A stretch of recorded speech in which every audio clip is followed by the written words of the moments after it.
Hey, Yiska. Yo. Is it about time Overwatch Esports had region locking?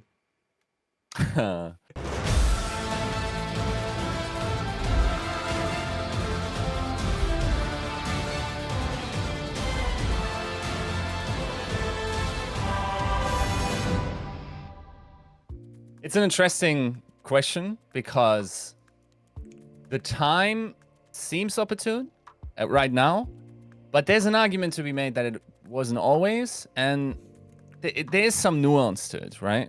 And Sure. I will say, okay, in order to get the engagement up throughout the episode, okay, here's what I will say. There is some juice in the rumor mill, okay?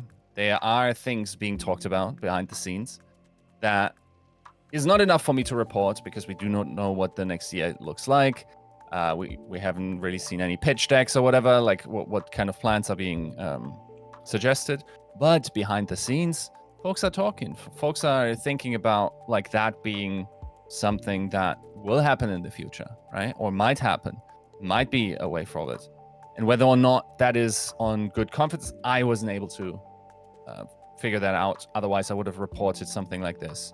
But I think it's important to start having that discussion publicly in order to see what the implications are, why it was not instituted in the first place, and where that might lead. Yeah, right? for sure. So we want to kick things off by explaining for the uninitiated what region locking actually means, right, in terms of Overwatch Esports. Now, I remember very early this discussion was had because other esports leagues were developing with region lock in mind, right?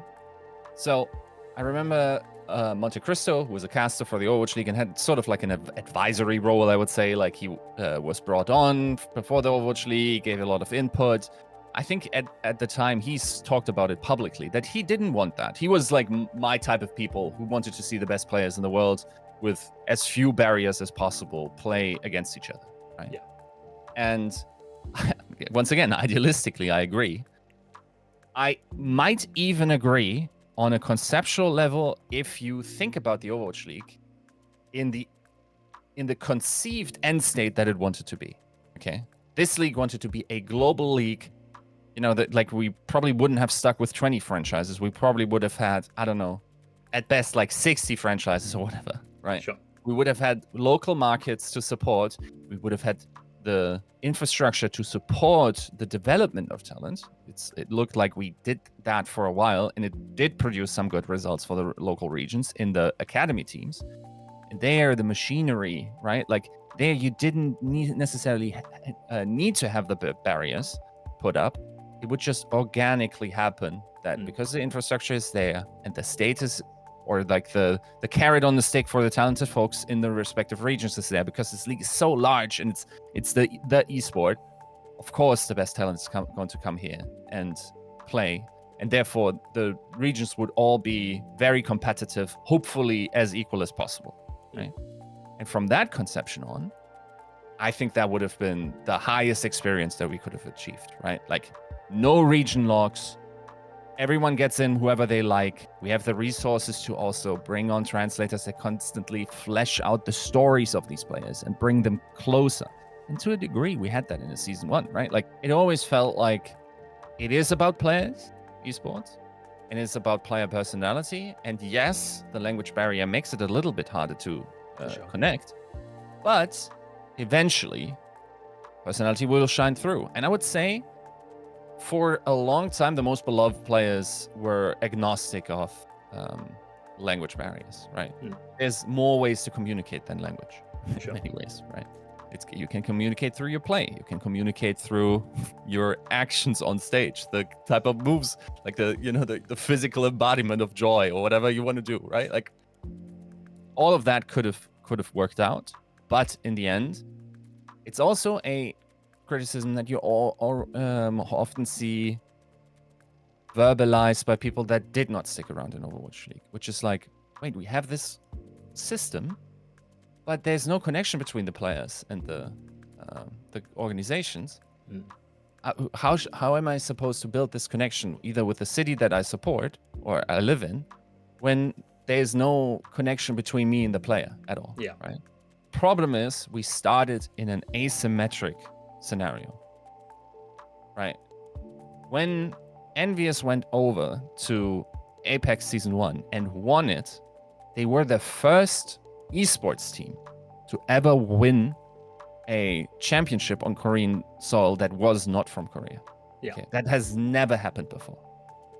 And there is something, the logistics, the social fabric that exists in South Korea that just consistently brings about some of the best or the best pro players in the world. And that is true across various esports.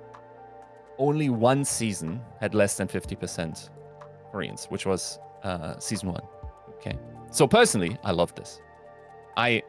If anything, I loved Season 1 less because I felt like the gatekeeping was probably the highest. Just through the selection process, I felt like there were very deserving players outside the system, and like whoever that wasn't let in. But generally speaking, over the seasons, the percentage was around 57, 59% was the peak in Season 5.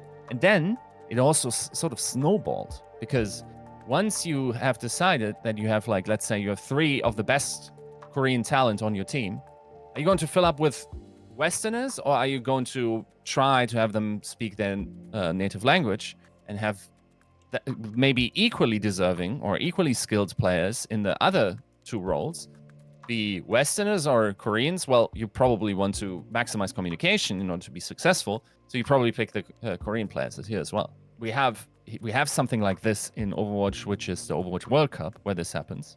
Sure. I think the 4th or 5th best team in Korea would still have to be considered favorites every year going in, right? Like if you made the 5th a team out of the 5th best players on the Korean team and sent those team as the World Cup team, they would probably very likely still be favorites, right? That's just like the breadth of talent on a nation level is unmatched, right? Even if you were to say South Korea against the entirety of Europe, once again, the top 5 teams very likely still favorites, right? So we have to deal with this now, right? And in order to facilitate better, or one might think, facilitate better talent development, because we also have to be honest, the other regions have been choked as a result of this pattern. I was going to say, because like, Europe. Yeah, it's sort of what comes. Obviously, Korea were they were producing the better players from the very start. So you pull people in like that. But the lack of growth, I would say, especially in Europe, like for the Overwatch scene, is pretty vast. Mm-hmm. So I guess you could argue that it's just not grown well enough. I mean, well enough anyway, and maybe it wouldn't have done even with region locking. But there has to be something if over 50% of the best players in the world come from a certain region. It has pushed people out, right? It's pushed talent that might have gotten out. Not just that, it also pushed money out of those teams, right? Like they did not get these injections from the buyouts, even though admittedly that's also not great in Korea, but like at least some of those teams received support, were able to form partnerships. And for a while, North America had the academy teams. They were eventually unsustainable. And especially in Europe, that scene has been abandoned for the longest time. And it's not fair. And there are players that would have been deserving. And had they had been put in another environment that was equally as competitive as maybe the APAC region, they would have probably flourished and they would have probably become Overwatch League talent. So in order to restore back the balance of this self-fulfilling prophecy of, the snowballing of effect, we have to, or we might think about employing a region lock, right? Now, to say region lock is sort of like saying, let's get hero bans. When I tell you region lock, it doesn't mean too much, right? Like a region lock is also to say you have to have 2 players from your local market out of your 7. So you never have to play them. Right? Claps. That would change effectively nothing. Yeah. Right? Much like hero bans, if you say we ban one hero for the entire match between the two, that's also how impactful would that be, right? Yeah. So we gotta think about the types of region lock systems. And I will go with the one that is mostly discussed behind the scenes as a potential viable model. Now, whether or not that is based on any hard discussions that they had with anyone else, or if they just deem this to be the best system that they want to have in the discourse as to speak that into reality, I could not tell you. Sure. I tried to look into it. I don't know. Okay. But the system that is being suggested is pretty heavy-handed, and it would be there are only 2 import slots per team. Right. Meaning, at any given point in whatever future system there is, and once again, I'm not sure in what kind of plans, because I assume there's like plan A to E Sure. in how this can move forward. We're not even sure if the Overwatch League is dissolving technically, right? Exactly. And whatever system comes after, like, we don't even know at which level that would apply, right? Maybe there's just people that really, really want this, and like at least we get that into a public space in order to be discussed, right? So 2 players are import slots. Therefore, you could have 3 players from that region. You just cannot play them at the same time in a single map, right? So you would have to be locked down. I think necessarily this would probably set the... It's really hard to say because it's speculative on the resources we would have under the next system, but realistically, I could not see teams pick up players from more than 3 players that were taking up an import slot for active roster. Now, another important thing is, how do you define who's an import? Would Koreans, for instance, count as an import in all of APAC? Or not? Yeah. Do you break it up by the region? Do you break it up by country? Right. Lots of different ways. Arguably, we have to, there is something to be said about that being handled differently based on the region. I think it would not make no sense to say that in Europe. That, for instance, like we now have a German team and you have 2 import slots. So if you want to bring 3 British people in, tough luck. I don't think that works, right? Same for North America. Like the Canadians and, or rather, I would probably take all of the Americas together as League does, and hopefully also tie in South America much more, because we had great talent from that region as well. And then for Europe, I would also extend it to EMEA. Yeah. Right? So that it's interesting how that shape, for instance, in League of Legends, you have the Americas, right? Or rather also in Valorant. You have Europe, or EMEA, and then you have South Korea and China, and then APAC, Asian Pacific, right? Even in Overwatch contenders, like we have Asian Pacific now. So you would have to look at how the market splits up. Would have to look also, admittedly, how China is going to treat Overwatch going forward, right? Or Blizzard games. And you would have to come up with a smart model. There, I've heard nothing, right? Like what that would look like. But still, there are pretty large implications from going from 59% of Season 5 or 57% of Season 6 to this new model that immediately, very likely hard forces a max cap of 50% of players, and probably rather 2/5. Let's go with that system, okay? I had a little think if that's actually true. Realistically speaking, I think a lot of teams will decide to stop at 2, if at all. I was going to say, there's almost not quite an incentive, but especially if you are the language barrier and as communication being so important in Overwatch, especially, like there almost isn't unless you're going to get like the creme de la creme of the talent available. What's the incentive to potentially jeopardizing the communication in your team? Very true. Yeah. So more and more we saw this pattern where just like maybe one Western player was in a Korean team, right? Or 2 Western players were in there. And there is something to be said about reaching critical mass of language where it just becomes easier to have a full Western team. Yeah. But you will also probably be less competitive, I would assume, because like there are only so many Kevsters in the world. Okay, so Kevster being a metaphor for being S-tier talent while coming from Europe. Right? Yeah. So European team that wants to be competitive and potentially win a world title would probably like to have 2 import slots and get profit and I don't know who else, right? Yeah. Shoe on their team or whatever. Sure. Right. So, in all likelihood, if my logic is right here, it would cause a lot of Korean pro players to lose their jobs. You would say, okay, wait, hold on, Yiska.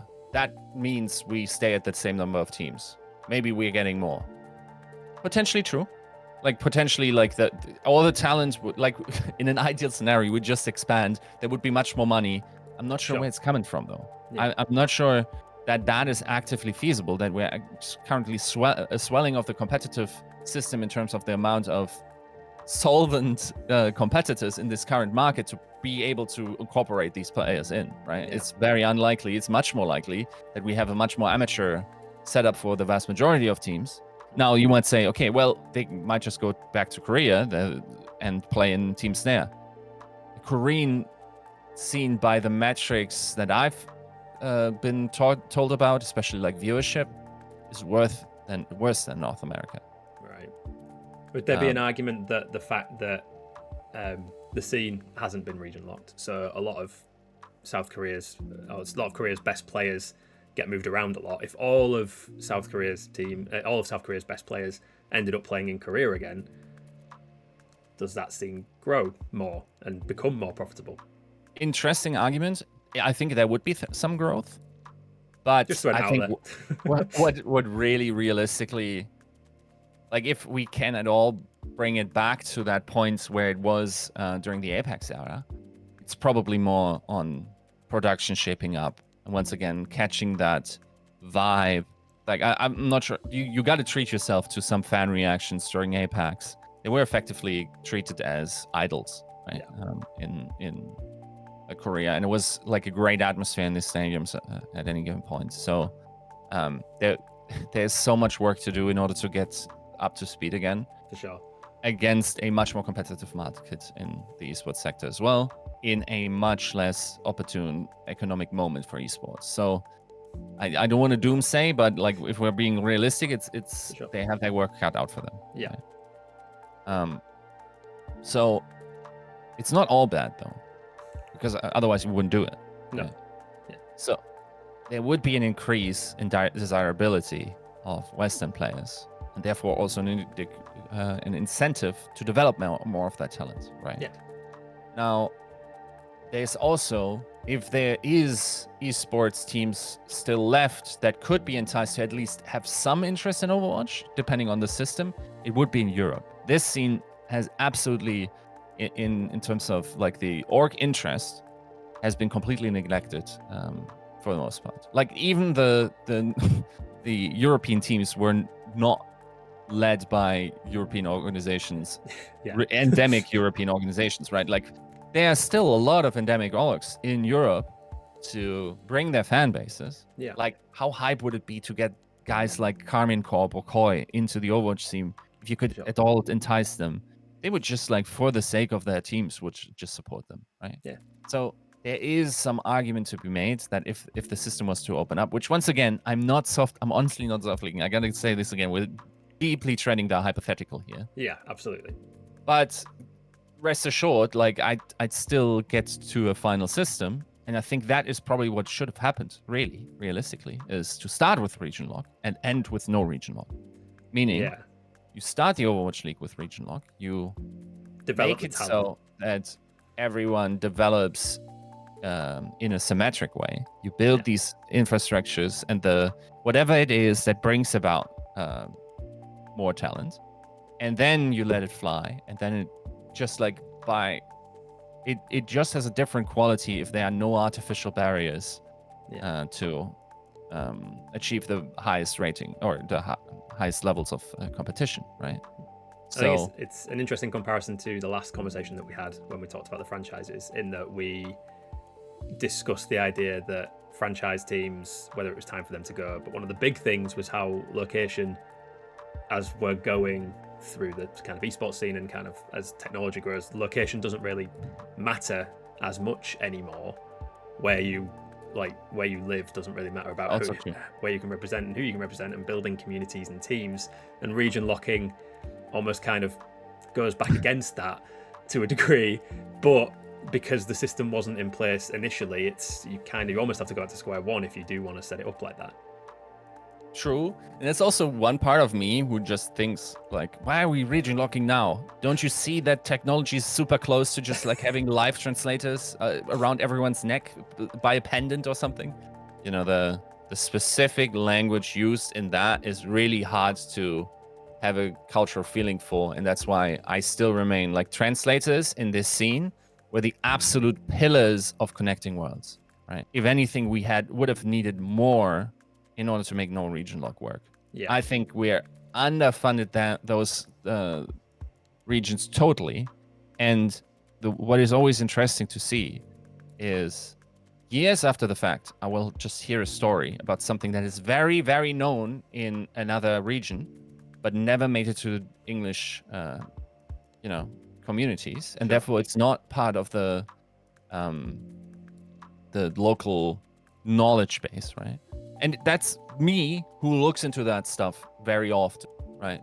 So, like, I would probably be aware of something, but then again, like, there's a lot of he said, she said, and reporting on it is also super hard to facilitate based on the language barrier. Unfortunately, don't you lie to me, fellow viewer. You love that stuff too, right? Like, you like a little drama. You like as long as nobody's getting hurt, and it's really just egos being bruised. You like to hear about that, right? Yeah.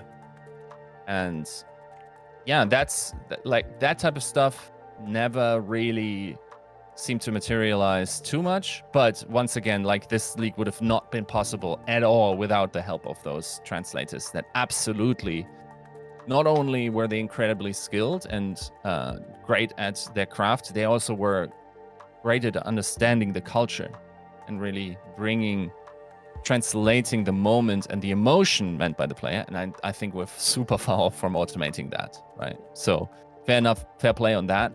For sure. Cool. So yeah, region locking. Let us know what you think of it down in the comments. And if you have any other questions that you want to pitch towards Yiska around the region lock idea, or his thoughts around it, then leave them down in the comments as well. And we'll be back to discuss more musings around the Overwatch League and Overwatch Esports in general over the coming weeks. So stay tuned for that, and let us know anything that you want Yiska to talk about or answer in the comments as well. So Yiska, as always, thank you. Thank you. See you next time.